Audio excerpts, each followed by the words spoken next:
कभी सोचा है भूतों की बारात कब और कहां सबसे पहले देखी गई थी? ये रहस्यमयी बारात उत्तर प्रदेश के एक छोटे से गांव में पहली बार देखी गई थी। कहते हैं जिसने इसे देखा उसकी आंखों ने ऐसा मंजर पहले कभी नहीं देखा था। उस रात क्या हुआ जिसने उस शख्स की जिंदगी हमेशा के लिए बदल दी?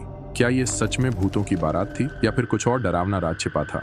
आज इस वीडियो में हम आपको इस कहानी का हर डरावना और रहस्यमयी पहलू बताएंगे, तो अंत तक जुड़े रहिए क्योंकि आगे जो सुनने वाले हैं वह आपके रोंगटे खड़े कर देगा। यह कहानी उत्तर प्रदेश के एक छोटे से गांव की है जहां महाशिवरात्रि की रात कुछ ऐसा हुआ जिसे आज तक कोई नहीं भूल पाया। उत्तर प्रदेश के एक छोटे से गांव चंद्रपुरा में यह वाकया हुआ। गांव में शर्मा नाम की एक परिवार रहता था जो खेती बाड़ी कर अपनी जिंदगी चलाता था। इस परिवार में एक लड़का था यश, जो खेती बाड़ी में अपने माता पिता का हाथ बंटाता था। उस रात यश को खेतों में पानी लगाने के लिए जाना था क्योंकि सिंचाई का समय आधी रात का था। चांदनी रात थी लेकिन हवा में एक अजीब सा डरावना सन्नाटा पसरा हुआ था। यश ने अपनी लाठी उठाई, टॉर्च ली और खेत की ओर चल दिया। गांव से बाहर का रास्ता कच्चा था, दोनों ओर घने पेड़ और बीच बीच में झाड़ियां थीं। जैसे ही यश ने खेतों की ओर कदम बढ़ाए, आसमान में बादल गरजने लगे और बिजली चमकने लगी। पौधों के पीछे से कहीं दूर से बारात की आवाज सुनाई दी, ढोल नगाड़े की आवाज और उसके साथ घुंघरुओं की खनक।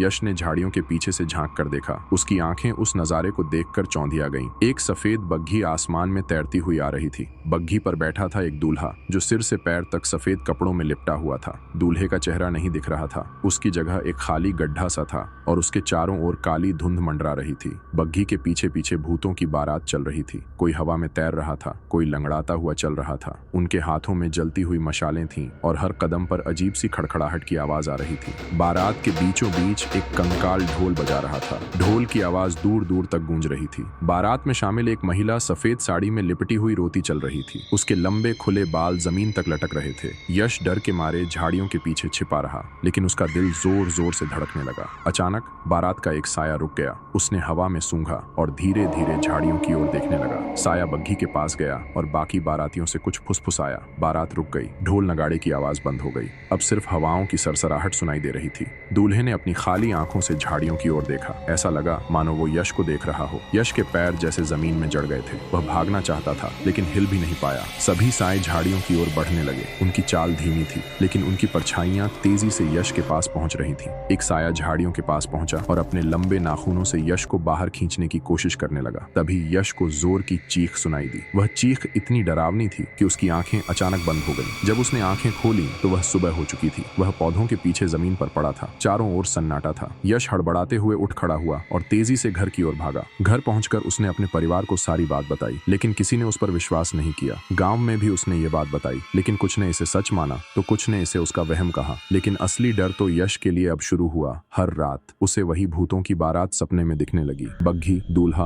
और वो साए सब उसके सपनों में आकर उसे घूरते थे। सपनों में वही ढोल नगाड़े की आवाज, वही खड़खड़ाहट और वही सफेद साड़ी में रोती महिला, सब कुछ बिल्कुल असली लगता। एक रात यश को लगा जैसे कोई उसकी खिड़की के बाहर खड़ा होकर उसे देख रहा है। उसने हिम्मत करके खिड़की खोली लेकिन वहां कुछ नहीं था, सिर्फ वही सन्नाटा। अब हर रात यश को अजीब अजीब आवाजें सुनाई देने लगी, जैसे कोई उसके कमरे में चल रहा हो। गांव वालों का कहना था कि जिसने भी भूतों की बारात देखी वह कभी भी पूरी तरह सामान्य नहीं रह पाया। यश अब हर वक्त डरा हुआ रहता। उसे लगता था कि भूतों की बारात उसे बुला रही है। आखिरी रात यश के परिवार ने देखा कि वह अपने कमरे में नहीं था। वे उसे ढूंढने निकले लेकिन वह कहीं नहीं मिला। सुबह गाँव वालों को यश का जूता उसी खेत के पास मिला जहाँ उसने भूतों की बारात देखी थी, लेकिन यश का कोई पता नहीं चला। उसके बाद से उस खेत में कोई नहीं जाता। गांव वाले कहते हैं वह खेत अब भी उस भूतों की बारात का ठिकाना है। कभी कभी रात के अंधेरे में गांव वाले कहते हैं कि उन्हें ढोल और घुंघरुओं की आवाजें सुनाई देती हैं जो खेत से आती हैं, लेकिन आज तक कोई भी उस खेत के पास जाने की हिम्मत नहीं जुटा पाया। कुछ लोग मानते हैं कि यश की आत्मा अब भी वहीं है, भूतों की बारात में शामिल होने के लिए, और हर महाशिवरात्रि जब रात का अंधेरा गहरा होता है, खेत में वो भूतों की बारात फिर से लौट आती है।